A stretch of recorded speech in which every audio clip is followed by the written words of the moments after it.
جزاک اللہ خیر. فضیلت الشیخ مولانا ممدوح احمد عمری داعی اسلام حفظہ اللہ نے رمضان المبارک میں کیے جانے والے اعمال اور کچھ ضروری شرائط اور ہدایت اور جو لوگ روزہ رکھتے ہیں اس کے کیا فوائد، اس کے تعلق سے بھی تفصیل ذکر کیا ہے. اللہ تبارک و تعالی سے دعا کرتے ہیں کہ اللہ تبارک و تعالی ہم تمام کو شیخ محترم کی کہی باتوں پر زیادہ سے زیادہ عمل کرنے کی ہمیں توفیق عطا فرمائے. پھر اس کے بعد جو ہے ہمارے ساتھ دوسرے مقرر ہیں فضیلت الشیخ مولانا راشد مومن حفظہ اللہ، اور آپ کا عنوان ہے حصول جنت اور جہنم سے نجات کے اسباب پر خطاب فرمائیں گے. میں دعوت دیتا ہوں تشریف لائیں اور اپنا خطاب کریں.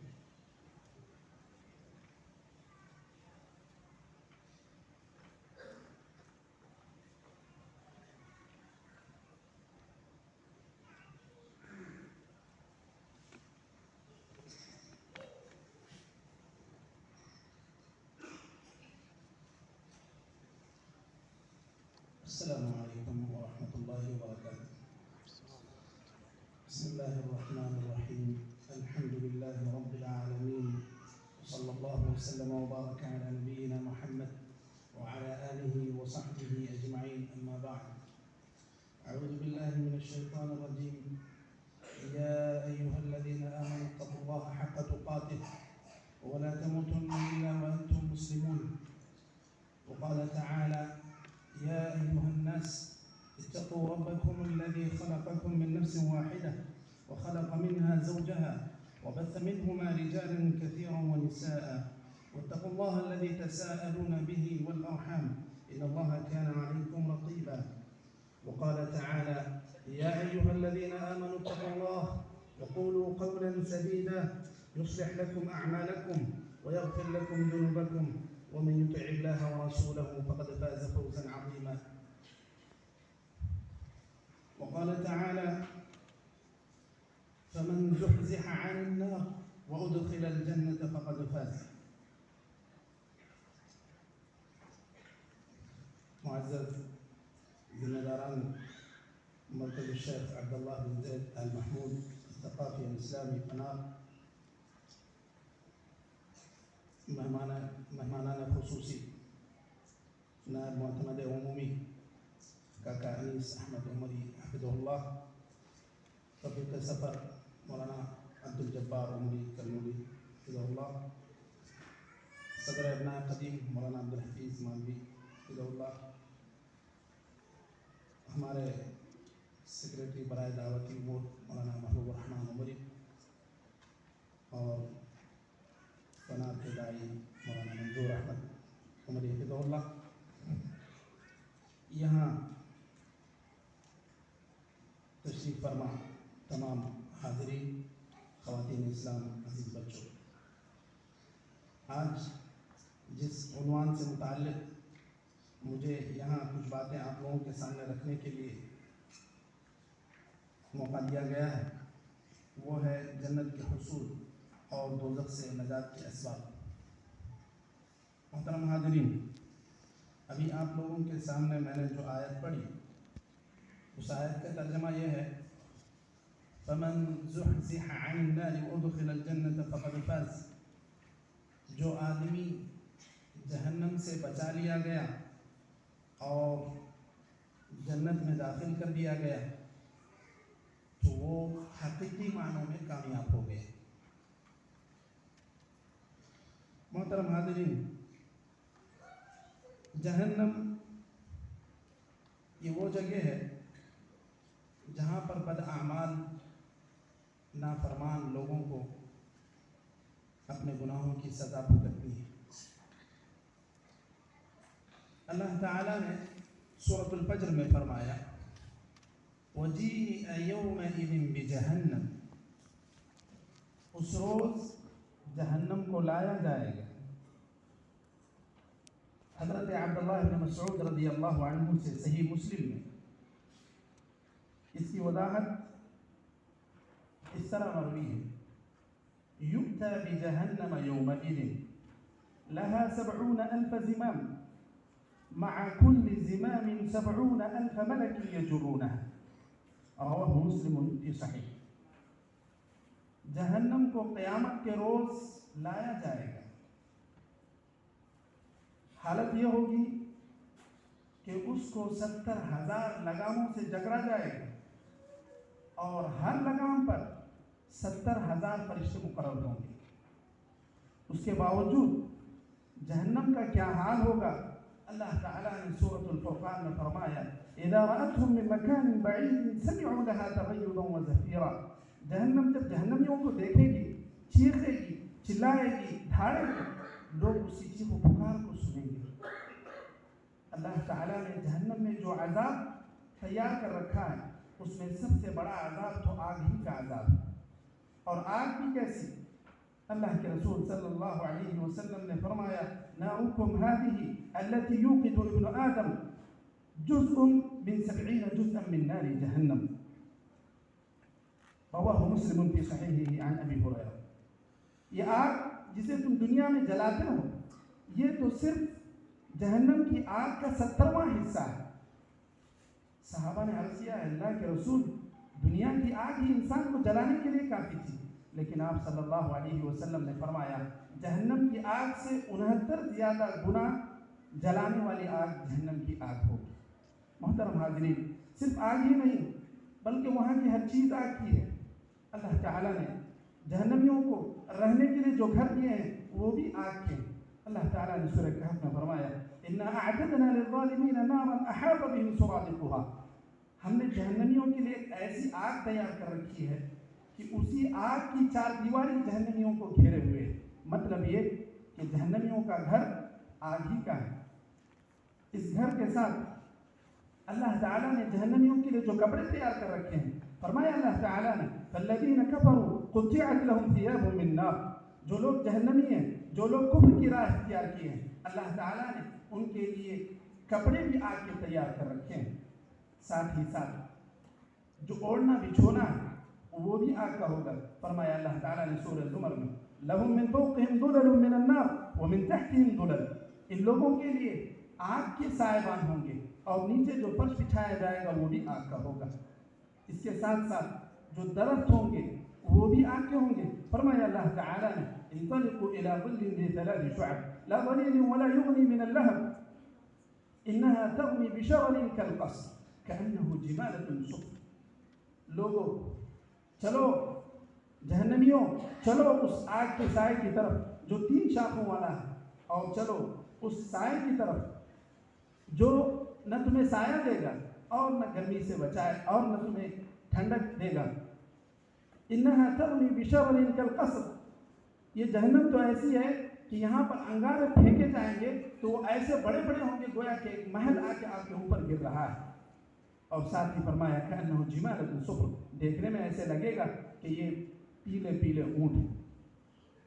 محترم حاضرین، اگر جہنم اس قدر خطرناک ہے، اس کا عذاب اس قدر خطرناک ہے، تو ایک آدمی کے اندر اس سے بچنے کی جستجو کس قدر ہونی چاہیے۔ صحابہ کرام رضی اللہ عنہم اجمعین کی زندگیوں کو اگر ہم پڑھتے ہیں تو پتہ چلے گا کہ حضرت عائشہ رضی اللہ عنہا جہنم کی آگ کو یاد کر کے ہمیشہ رویا کرتی تھی۔ حضرت عمر رضی اللہ عنہ جب آیت عذاب پر پہنچے، جب عذاب کی آیت پر پہنچے تو بے ہوش ہو گئے۔ اور حضرت ربیع یہ رات میں سوتے تھے تو ہمیشہ کروٹ بدلا کرتے تھے، نیند نہیں لگتی تھی۔ جب بیٹی نے پوچھا ابا جان کیا بات ہے، ساری دنیا تو بڑے آرام سے سوتی ہے اور آپ ہیں کہ ہمیشہ پہلو بدلتے رہتے ہیں۔ کہا بیٹا تیرے باپ کو یہ جہنم کی آگ سونے نہیں دیتی۔ اسی لیے نبی کریم صلی اللہ علیہ وسلم نے سنن ترمذی کی حدیث جو حضرت ابو ہریرہ سے مروی ہے، فرمایا آپ صلی اللہ علیہ وسلم نے ما رأيت مثل النار نام هاربها ولا مثل الجنة نام طالبها، میں نے جہنم جیسی کوئی چیز نہیں دیکھی کہ جس سے بھاگنے کی فکر رکھنے والا آرام سے سوتا، اور نہ ہی میں نے اس آدمی کو دیکھا جو جنت کی جستجو بھی رکھتا ہے، جنت کی تڑپ بھی رکھتا ہے اور آرام سے سوتا۔ محترم حاضرین، جہنم سے نجات کے چند اسباب میں آپ لوگوں کے سامنے رکھ دیتا ہوں۔ جہنم سے نجات کے لیے سب سے پہلا سبب شہادتین کا اقرار ہے، یعنی اس بات کی گواہی دینا کہ اللہ تعالیٰ حقیقی معبود ہے، اور اس بات کی گواہی دینا کہ محمد صلی اللہ علیہ وسلم اللہ کے آخری رسول ہیں۔ نبی کریم صلی اللہ علیہ وسلم نے فرمایا، صحیح مسلم کی حدیث ہے، من شہد ان لا الہ الا اللہ وان محمد رسول اللہ حرم اللہ علیہ النار۔ جو آدمی اس بات کی گواہی دے گا کہ اللہ کے سوا کوئی معبود نہیں، اور اس بات کی گواہی دے گا کہ نبی کریم صلی اللہ علیہ وسلم آخری رسول ہیں، تو اللہ تعالیٰ اس پر جہنم کو حرام قرار دے گا۔ اور یاد رکھیں، شہادتین کے بغیر نہ کوئی جہنم سے بچ سکتا ہے اور نہ جنت میں داخل ہو سکتا ہے۔ کسی کے 1000 کام بھی ہوں، 1000 نیک کام بھی ہوں، وہ جنت میں اس وقت تک داخل نہیں ہو سکتا جب تک کہ وہ شہادتین کا اقرار نہ کرتا ہو، اور جہنم سے اس وقت تک نہیں بچ سکتا جب تک کہ وہ شہادتین کا اقرار نہ کرتا ہو۔ محترم حاضرین، جہنم سے نجات کے اسباب میں ایک دوسرا سبب فرائض اور واجبات کی ادائیگی۔ حضرت ابو ایوب انصاری رضی اللہ عنہ سے صحیح مسلم میں حدیث مروی ہے، وہ فرماتے ہیں کہ نبی کریم صلی اللہ علیہ وسلم کی خدمت میں ایک شخص حاضر ہوا۔ اس نے کہا، اللہ کے رسول، دلنی علی عمل اعمله يدخلني الجنة ويباعدني من النار۔ قال، تعبد الله لا تشرك به شيئا وتقيم الصلاة وتؤتي الزكاة وتصل إلى رحمك۔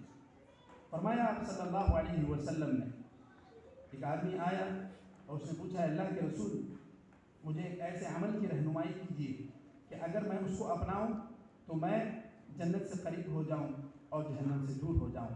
آپ صلی اللہ علیہ وسلم نے فرمایا، تم اللہ کی عبادت کرو، اس کے ساتھ کسی کو شریک نہ ٹھہراؤ، اور اسی طرح نمازوں کی پابندی کرو، زکوٰۃ ادا کرو، اور اپنے رشتہ داروں کے حقوق ادا کرو، تو پھر تم جنت میں داخل ہو جاؤ گے اور جہنم سے دور ہو جاؤ گے۔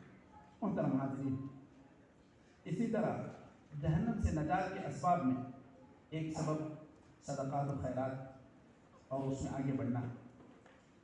حضرت علی بن حاتم رضی اللہ عنہ سے صحیح بخاری میں حدیث مروی ہے، فرمایا صلی اللہ علیہ وسلم نے، ما منکم من احد الا سيكلمه ربه ليس بينه وبينه ترجمان فينظر ايمن منه فلا يرى الا ما قدم وينظر اشأم منه فلا يرى الا ما قدم وينظر بين يديه فلا يرى الا النار تلقاء وجهه۔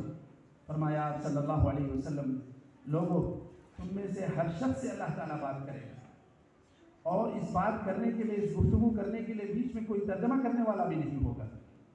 اللہ تعالیٰ براہ راست ہر انسان سے مخاطب ہوگا۔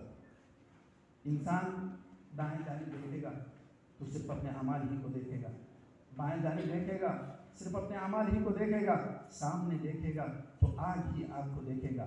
تو اللہ کے رسول صلی اللہ علیہ وسلم نے فرمایا، فاتقوا النار ولو بشق تمرة فمن لم يجد فبكلمة طیبہ۔ لوگوں، اگر ایسی آگ سے بچنا چاہتے ہو تو تم صدقہ کیا کرو۔ صدقے کی مقدار آپ صلی اللہ علیہ وسلم نے اس حدیث میں جو بتلائی ہے وہ یہ کہ پورا کھجور بھی نہیں، کھجور کا ٹکڑا ہے سے ہی تم صدقہ کر کے جہنم کی آگ سے بچ جاؤ۔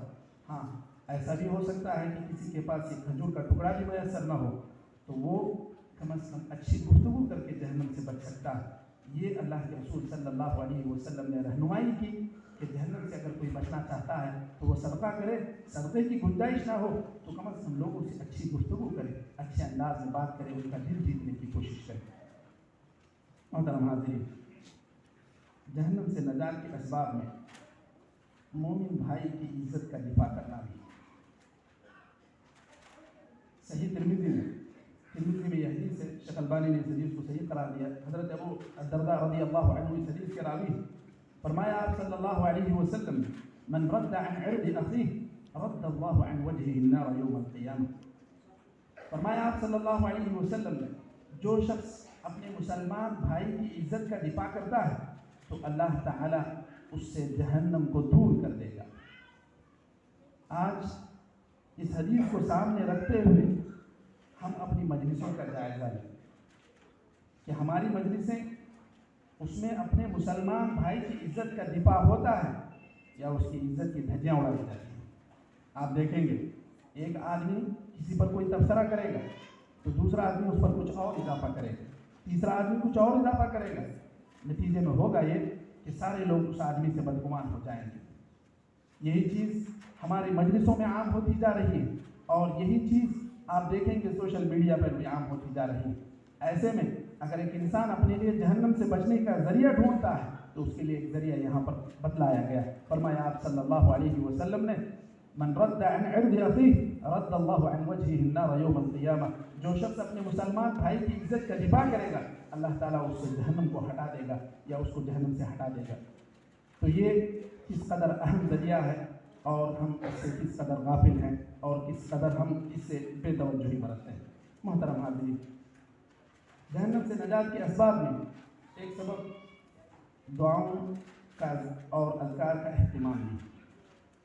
حضرت انس رضی اللہ عنہ سے حدیث مروی ہے، سنن ترمذی میں یہ حدیث ہے، شیخ البانی نے صحیح الجامع میں اس حدیث کو صحیح قرار دیا۔ فرمایا آپ صلی اللہ علیہ وسلم نے من سأل اللہ الجنة 3 مرات قالت الجنة اللهم ادخله الجنة ومن استجار من النار 3 مرات قالت النار اللهم اجره من النار۔ فرمایا آپ صلی اللہ علیہ وسلم جو شخص 3 مرتبہ جنت اللہ تعالیٰ سے طلب کرتا ہے تو جنت خود کہتی ہے اے اللہ اس بندے کو جنت میں داخل فرما۔ اور اسی طرح کوئی آدمی 3 مرتبہ جہنم کی پناہ چاہتا ہے، جہنم سے پناہ چاہتا ہے تو جہنم خود کہتی ہے اے اللہ اس کو جہنم سے نجات دے دے۔ تو 3 مرتبہ جنت طلب کرنا اور 3 مرتبہ جہنم سے پناہ چاہنا یہ اپنے دعاؤں میں معمول بنا ہے تاکہ ہم اس جنت کے طلب کرنے اور جہنم سے بچنے کے لیے ہم اس ذریعے کو اپنے لیے یقینی بنائیں۔ محترم حاضرین، ہمارے پاس فرصت ہوتی ہے، فرصت کے اوقات کو ہم بہت ساری چیزوں میں گنوا دیتے ہیں۔ اللہ کے رسول صلی اللہ علیہ وسلم نے ایسے اذکار سکھلائے ہیں کہ وہ آپ سے صرف چند سیکنڈ چاہتے ہیں۔ اللہ کے رسول صلی اللہ علیہ وسلم نے حدیث میں فرمایا، حضرت ابو ہریرہ رضی اللہ عنہ سے حدیث مروی ہے، سنن نسائی میں ہے، شیخ البانی نے اس کو صحیح قرار دیا۔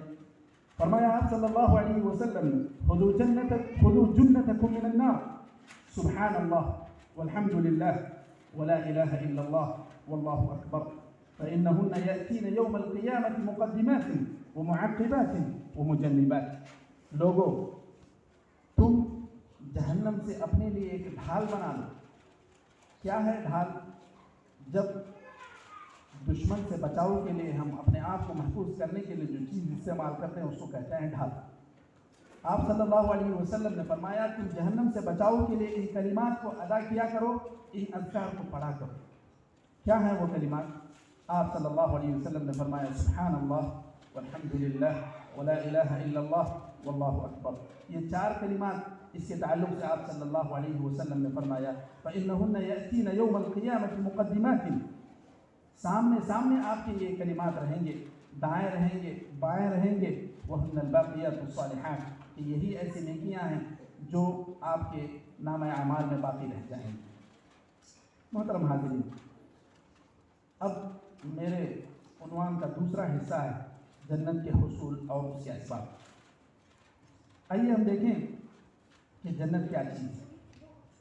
جنت جس طرح جہنم اللہ تعالیٰ نے عذاب کے لیے بنا رکھی ہے، اسی طرح جنت اللہ تعالیٰ نے انعام و اکرام کے لیے بنا رکھی ہے۔ یہ وہ جگہ ہے جہاں پر متقیوں کو ان کے عمل کا بہتر بدلہ دیا جائے گا۔ اللہ تعالیٰ نے جنت کا تعارف کرواتے ہوئے فرمایا وَسَارِعُوا إِلَى مَغْفِرَةٍ مِّن رَّبِّكُمْ وَجَنَّةٍ عَرْضُهَا السَّمَاوَاتُ وَالْأَرْضُ أُعِدَّتْ لِلْمُتَّقِينَ۔ لوگو جلدی کرو اپنے رب کی مغفرت کی طرف اور ایسی جنت کی طرف کہ جس کی چوڑائی آسمانوں اور زمین کے برابر ہے۔ اللہ کے رسول صلی اللہ علیہ وسلم نے حضرت ابن عمر رضی اللہ عنہ کو ایک مرتبہ نصیحت اور فرمایا، صحیح بخاری میں حدیث مروی ہے، کن فی الدنیا کأنک غریب او عابر سبیل، اے ابن عمر تم دنیا میں ایسے ہی رہو جیسے کہ تم ایک اجنبی ہو، یا پھر ایسے رہو جیسے تم راہ چلتے مسافر ہو۔ اسی لیے حضرت ابن عمر رضی اللہ عنہ جب لوگوں کو نصیحت کیا کرتے تھے تو فرماتے، لوگوں جب صبح کر لو تو شام کا انتظار نہ کرو، جب شام کر لو تو صبح کا انتظار مت کرو، کیونکہ ہو سکتا ہے کہ کسی بھی وقت تمہیں موت آ گھیرے گی اور تم اس دنیا سے رخصت ہو جا رہے ہو۔ محترم حاضرین، جس طرح ایک آدمی کے اندر جہنم سے بچنے کی تڑپ ہونی چاہیے، ایسے ہی جنت کی بھی ایک تڑپ ہونی چاہیے، اور جنت طلب کرنے کی جرات بھی انسان کے اندر ہونی چاہیے۔ جنت کے حصول کے لیے مومن اپنی دولت، اپنا سکون و اطمینان ہر چیز قربان کر سکتا ہے، بلکہ انسان اپنی جان کا نذرانہ بھی پیش کر سکتا ہے۔ جنگ بدر کا اعلان ہوا، حضرت سعد بن خیثمہ رضی اللہ عنہ اور ان کے والد، گھر میں صرف 2 ہی مرد حضرات، اور آپ صلی اللہ علیہ وسلم نے جب اعلان کیا تو دونوں چاہ رہے ہیں کہ جنگ بدر میں شریک، لیکن گھر میں ایک آدمی کا رہنا ضروری تھا۔ باپ نے بیٹے سے کہا، بیٹے ایسا کرو کہ مجھے جانے کا موقع دے، میں جنگ میں چلا جاتا ہوں اور آپ گھر کی نگرانی کے لیے رہ جانا۔ بیٹے نے کہا، یا ابتی لو کان غیر الجنت فعلت، اے ابا جان اگر بات ایسی ہوتی کہ جنت کے علاوہ کسی اور چیز کا سودا ہوتا تو میں برابر آپ کے لیے اس کو چھوڑ کر دے دیتا، میں اپنے آپ پر آپ کو ترجیح دیتا، لیکن معاملہ یہاں ایسا ہے کہ ہم اب اس وقت جنگ کے لیے نکل رہے ہیں، اور اگر ہمیں شہادت نصیب ہوگی تو سیدھے جنت ہمیں نصیب ہوگی، تو ایسی صورت میں جنت کے لیے میں آپ کو اپنے آپ پر ترجیح نہیں دے سکتا۔ پورا اندازے کے بعد بیٹے کا نام نکلا، بیٹے ہی جنگ میں گئے، حضرت سعد بن خیثمہ، اور وہ جنگ میں جا کر شہید ہو گئے۔ اس کے بعد بیٹے کی باپ کی طرف بھی ایسی تھی کہ برابر اس جستجو میں تھے کہ مجھے کب جنگ میں شریک ہونے کا موقع ملے گا۔ 3 ہجری میں برابر 1 سال کے بعد جنگ احد پیش آئی، تو حضرت خیثمہ برابر وہ اللہ کے رسول صلی اللہ علیہ وسلم کے ساتھ جنگ میں شریک ہوئے، اور جنگ احد میں باپ بھی شہید ہو گئے۔ یہ تھا صحابہ کرام کے اندر جنت کو طلب کرنے، جنت کو حاصل کرنے کا جذبہ، جس سے ہمیں یہ سبق ملتا ہے کہ جس قدر بڑی جنت ہے اسی قدر ہمیں بھی اپنے اندر جذبہ پیدا کرنا چاہیے کہ ہم جنت کو کیسے حاصل کر سکتے ہیں۔ جنت کی نعمتیں کیسی ہیں، اس کے تعلق سے اللہ تعالیٰ نے سورہ محمد میں فرمایا، مثل الجنة التي وعد المتقون فيها أنهار من ماء غير آسن وأنهار من لبن لم يتغير طعمه وأنهار من خمر لذة للشاربين وأنهار من عسل مصفى۔ لوگوں، اس جنت کی مثال جس کا متقیوں سے وعدہ کیا گیا ہے ایسی ہے کہ اس کے اندر پانی ہے جو بدبو والا نہیں ہے، اور اس کے اندر دودھ کی نہریں ہیں جس کا ذائقہ نہیں بدلا، اور اس کے اندر شہد کی نہریں ہیں جو بالکل صاف ہیں، اور اس کے اندر شراب ہے جو پینے والوں کے لیے بڑی مزیدار ہے۔ محترم حاضرین، جنت کی وسعت کیا ہے اس کا اندازہ اس بات سے لگائیں۔ صحیح بخاری میں حضرت ابو ہریرہ رضی اللہ عنہ سے حدیث مروی ہے، فرمایا آپ صلی اللہ علیہ وسلم، والذی نفس محمد بیدہ ان ما بین مصراعین من مصاريع الجنہ لکما بین مکہ و حجر او کما بین مکہ و بصرا۔ فرمایا آپ صلی اللہ علیہ وسلم، لوگوں جنت کی وسعت، لوگوں جنت کے ایک دروازے کی کشادگی اور جنت کے ایک دروازے کے جو 2 کواڑ ہیں، 2 کواڑ کہتے ہیں ایک دروازے کے 2 پارٹ کو جس پر دروازہ بند ہوتا ہے، کس قدر ہے آپ صلی اللہ علیہ وسلم نے مکہ اور حجر کی مثال دی۔ حجر اس وقت بحرین میں، مکہ سے وہاں تک کا جو فاصلہ ہے یہ 1273 کلومیٹر کا ہے۔ اسی طرح بصرہ شام میں ہے، مکہ سے بصرہ تک کا جو فاصلہ ہے یہ 1273 کلومیٹر کا ہے، اور جب جنت کے ایک دروازے کی کشادگی اس قدر ہے تو آپ اندازہ لگائیں کہ جنت کے دیگر دروازوں کی کشادگی کس قدر ہوگی، اور وہ جنت کس قدر کشادہ ہوگی جس کے صرف دروازوں کا یہ حال ہے کہ وہ 1000 کلومیٹر سے زیادہ پر پھیلی ہوئی۔ محترم حاضرین، جنت کی وسعت کا اندازہ اس بات سے بھی لگا ہے، جو صحیح مسلم میں حدیث ہے، حضرت ابن مسعود رضی اللہ عنہ اس حدیث کے راوی ہیں، وہ فرماتے ہیں کہ آپ صلی اللہ علیہ وسلم نے بالکل آخر میں جہنم سے نکل کر جنت میں داخل ہونے والے ایک شخص کا تذکرہ کیا۔ فرمایا آپ صلی اللہ علیہ وسلم نے کہ جب اس شخص کو اللہ تعالیٰ کہے گا کہ تم جاؤ جنت میں داخل ہو جاؤ، وہ جنت کے قریب پہنچے گا، اسے خیال ہوگا، لگتا ہے کہ جنت اب مکمل ہو چکی ہے، میرے لیے یہاں پر کوئی جگہ نہیں ہے، ہر کوئی اپنی جگہ پکڑ چکا ہے، ہر کوئی اپنی جگہ لے چکا ہے۔ واپس ہوئے گا، کہے گا اے میرے رب، جنت تو مکمل ہو چکی ہے، جنتیوں سے بھر گئی ہے۔ اللہ تعالیٰ پھر اس کو کہے گا کہ نہیں، تم جاؤ جنت میں داخل ہو جاؤ۔ وہ پھر اسی خیال سے واپس ہوگا کہ جنت مکمل ہوگی، جنت بھر گئی، پھر دوبارہ اللہ تعالیٰ کے پاس آئے گا۔ اس طرح تیسری مرتبہ اللہ تعالیٰ کہے گا اے بندے، جنت میں تیرے لیے اس قدر جگہ ہے اور میں تجھے اس قدر جگہ عطا کرتا ہوں کہ دنیا میں فَإِنَّ لَكَ مِثْلَ الدُّنْيَا وَعَشْرَةُ أَمْثَالِهَا، کہ تیرے لیے دنیا، جس قدر دنیا اب آباد ہے، اس قدر دنیا سے 10 گنا زیادہ اتنی جگہ میں تجھے اکیلے جنتی کو عطا کر دیتا ہوں۔ تو آپ ذرا اندازہ لگائیں کہ وہ آدمی جو اپنے گناہوں کی وجہ سے جہنم سے جل کر جنت میں جا رہا ہے، اللہ تعالیٰ کے انعام و اکرام کا یہ حال ہے کہ اس کو اس دنیا جیسی 10 بڑی جگہ اللہ تعالیٰ اس کو وہاں پر عطا کرے گا۔ تو پھر جنت کس قدر عظیم ہے اور جنت کس قدر خوشادہ ہے۔ جنت کی نعمتوں میں اللہ کے رسول صلی اللہ علیہ وسلم نے ایک جامع بات بتلائی۔ فرمایا آپ صلی اللہ علیہ وسلم نے، حدیث قدسی ہے، حضرت ابو ہریرہ رضی اللہ عنہ سے حدیث مروی ہے، صحیح بخاری میں ہے، آپ صلی اللہ علیہ وسلم نے اللہ تعالیٰ سے نقل کرتے ہوئے فرمایا، اللہ تعالیٰ فرماتا ہے اعددت لعبادی الصالحین ما لا عین رأت ولا اذن سمعت ولا خطر على قلب بشر۔ اللہ تعالیٰ فرماتا ہے میں نے اپنے نیک بندوں کے لیے ایسی جنت تیار کر رکھی ہے، اس کے اندر ایسی نعمتیں ہیں جسے نہ کسی آنکھ نے دیکھا ہے، نہ کسی کان نے اسے سنا ہے، اور نہ کسی کا خیال اتنا مضبوط ہے کہ اس کو تصور کر سکے۔ تو تصور سے باہر نعمتیں اللہ تعالیٰ نے پیدا کر رکھی ہیں۔ یہاں پر رک کر ایک چیز کی میں توجہ دلانا چاہوں گا۔ عموماً آپ دیکھتے ہیں سوشل میڈیا پر جنت کا راستہ، جہنم کا راستہ، یا جنت کی تصویر، جہنم کی تصویر، جنت کا ویڈیو، جہنم کا ویڈیو، اس طرح چلتے ہیں۔ جب اللہ کے رسول صلی اللہ علیہ وسلم حدیث قدسی بیان کرتے ہیں، فرمایا اللہ تعالیٰ نے کہ یہاں پر ایسی نعمتیں ہیں جو کسی کے خواب و خیال میں نہیں ہیں، تو پھر اس طرح کا ویڈیو بنانا یا اس طرح کی تصویر بنانا، اس طرح کی نقش و نگاری کرنا، یہ بالکل ناجائز ہے، یہ بالکل درست نہیں ہے، کیونکہ جنت ایسی چیز ہے جو آپ کے خواب و خیال سے اونچی، لہٰذا اس طرح کی چیزوں سے ہمیں بچنا چاہیے۔ محترم حاضرین، میں جنت کے حاصل کرنے کے لیے یا جنت کے حصول کے کیا اسباب ہیں ان کو گنا کر اپنی بات کو میں مکمل کر لیتا ہوں۔ سب سے پہلے جنت میں جانے کے لیے اللہ کے رسول صلی اللہ علیہ وسلم نے ایک مرتبہ صحابہ کی مجلس میں پوچھا، من اصبح منکم اليوم صائما؟ قال ابو بکر انا۔ قال من تبع منکم اليوم جنازہ؟ قال ابو بکر انا۔ قال فمن اطعم منکم اليوم مسکینا؟ قال ابو بکر انا۔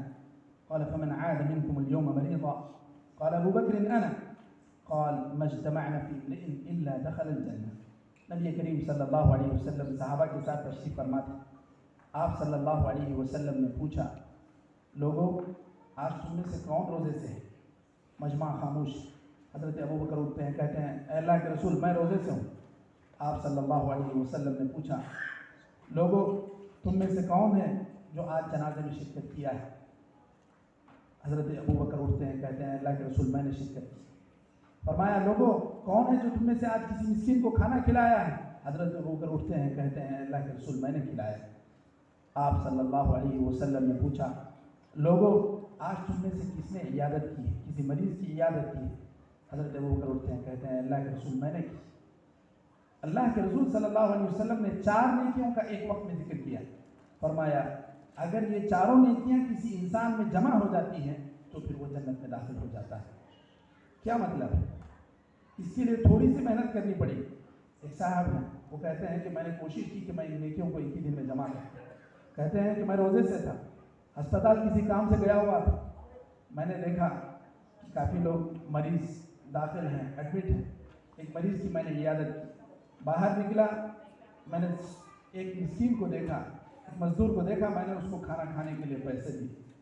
پھر میں سیدھے ابو حامور کی مسجد میں گیا, وہاں میں نے دیکھا کہ ایک نہیں کئی جنازے وہاں پر تھے, میں نے جنازے کی نماز میں شرکت کی. تو اس طرح اگر کوئی آدمی یہ چاہے کہ ان کو میں عمل کروں تو اس کے لیے کوئی مشکل نہیں, بس ضرورت ہے اس بات کی کہ آپ اپنے اندر وہ جذبہ پیدا کریں کہ مجھے ان چیزوں پر عمل کرنا ہے, تب جا کر یہ چیزیں مکمل ہو سکتی ہیں. اس کے لیے آدمی کے اندر بس عزم و حوصلہ ہو, اللہ تعالیٰ سے مدد مانگے تو یہ ساری چیزیں ناممکن نہیں ہیں. تو ان 4 نیکیوں کو بیک وقت انجام دینا, ایک دن میں انجام دینا, یہ جنت میں داخل ہونے کا اہم سبب ہے. جنت میں داخل ہونے کے دیگر اسباب میں خواہشات نفس پر کنٹرول کرنا. حضرت ابو ہریرہ کی حدیث ہے, سنن ابی داؤد میں ہے, شیخ البانی نے اس حدیث کو صحیح قرار دیا. فرمایا اللہ تعالیٰ نے جب جنت کو تیار کر دیا تو اللہ تعالیٰ نے جبریل سے کہا, اے جبریل جاؤ جنت کو دیکھ کر آؤ. حضرت جبریل گئے, جنت دیکھی, واپس آئے, کہا اے اللہ جو بھی اس نعمتوں کے بارے میں سنے گا وہ جنت میں داخل ہو کر رہے گا. اللہ تعالیٰ نے فرشتوں کو حکم دیا کہ جنت کو مشکل چیزوں سے گھیر دو. پھر حضرت جبریل سے کہا جاؤ جنت کو دیکھ کر آؤ. جبریل امین دوبارہ گئے, دیکھا کہ جنت میں داخل ہونے کے لیے اس قدر مشکلات کا سامنا کرنا ہے. آ کر کہا اے اللہ مجھے لگتا ہے کہ جنت میں کوئی داخل ہوگا بھی یا نہیں. اسی بات کو اللہ تعالیٰ نے سورہ نازعات میں فرمایا وَأَمَّا مَنْ خَافَ مَقَامَ رَبِّهِ وَنَهَى النَّفْسَ عَنِ الْهَوَىٰ فَإِنَّ الْجَنَّةَ هِيَ الْمَأْوَىٰ. جو آدمی اللہ تعالیٰ کے سامنے ڈرنے, اللہ تعالیٰ کے سامنے کھڑے ہونے سے ڈرا, وَنَهَى النَّفْسَ عَنِ الْهَوَىٰ, اپنے نفس کو خواہشات نفس سے روکا, اپنے آپ کو خواہشات نفس سے روکا, خواہشات نفس پر کنٹرول کیا, فَإِنَّ الْجَنَّةَ هِيَ الْمَأْوَىٰ, ایسے ہی آدمی کے لیے جنت ٹھکانا ہے. تو یہ کس قدر مشکل کام بھی ہے, لیکن اس کا کس قدر صلہ بھی اللہ تعالیٰ نے بتلایا کہ اس کا ٹھکانہ جنت ہوگا. محترم حاضرین, جنت میں داخل ہونے کے لیے ایک آخری سبب ایک حدیث میں جو حضرت عبداللہ بن سلام رضی اللہ عنہ سے مروی ہے, وہ فرماتے ہیں کہ میں نے اللہ کے رسول صلی اللہ علیہ وسلم کو فرماتے ہوئے سنا ایھا الناس افشوا السلام واطعموا الطعام وصلوا الارحام وصلوا باللیل والناس نیام تدخلوا الجنة بسلام. اللہ کے رسول صلی اللہ علیہ وسلم نے فرمایا لوگوں سلام کو عام کرو, لوگوں کو کھانا کھلاؤ اور اپنے رشتہ داروں کے حقوق کو ادا کیا کرو, اور رات میں تہجد پڑھا کرو, تدخلوا الجنة بسلام, بڑے آرام سے تم جنت میں داخل ہو جاؤ. یہ نیکیاں جسے ہم معمولی سمجھتے ہیں, یہ اصل میں وہ راستہ ہے جس کے ذریعے سے ہم جنت کی راہ بنا سکتے ہیں. اللہ کے رسول صلی اللہ علیہ وسلم نے جو اس حدیث میں نیکیاں بتلائیں, اگر انسان عزم و حوصلے کے ساتھ اس پر عمل کرے تو یہ دشوار نہیں ہوں گی. سورہ مطففین میں اللہ تعالیٰ نے جنت کی نعمتوں کو ذکر کرنے کے بعد بتلایا اگر کوئی آدمی کسی دوسرے آدمی سے مسابقہ کرنا چاہتا ہے, کمپٹیشن کرنا چاہتا ہے, آگے بڑھنا چاہتا ہے, وہ فی ذلک فلیتنافس المتنافسون, جنت کو حاصل کرنے کے لیے, جنت کی نعمتوں کو حاصل کرنے کے لیے آدمی کو مقابلہ کرنا چاہیے, مسابقہ کرنا چاہیے. وہ اگر ایک نیکی کرتا ہے تو مجھے اس بات کی فکر ہو کہ میں 10 نیکیاں کروں, اگر وہ 10 نیکیاں کرتا ہے تو مجھے اس بات کی فکر ہو کہ میں 20 نیکیاں کروں. یہ اصل میں میدان ہے انسانوں کے لیے مسابقے کا, مقابلے کا, کمپٹیشن. تو آدمی کو چاہیے کہ آدمی ہمیشہ اس بات کو ذہن میں رکھے کہ مجھے جنت حاصل کرنا ہے, جہنم سے بچنا ہے, تو اس کے لیے کون سی نیکیاں ہیں, کون سے ایسے اعمال ہیں جنہیں اپنا کر میں جہنم سے بچ سکتا ہوں اور جنت حاصل کر سکتا ہوں. اللہ تعالیٰ سے دعا ہے کہ اللہ تعالیٰ ہمیں کئی بھی باتوں پر عمل کرنے کی توفیق عطا فرمائے. میں انہیں جن باتوں پر اپنی بات کو ختم کرتے ہوئے اللہ تعالیٰ سے دعا کروں کہ اللہ تعالیٰ ہمیں عمل کی توفیق دے. وآخر دعوانا ان الحمد للہ رب العالمین وصلی اللہ وسلم وبارک علی نبینا محمد وعلی آلہ وصحبہ اجمعین. السلام علیکم ورحمۃ اللہ وبرکاتہ.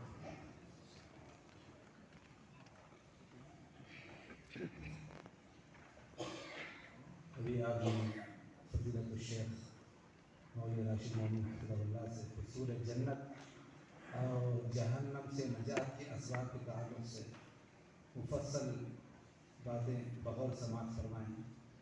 آخر میں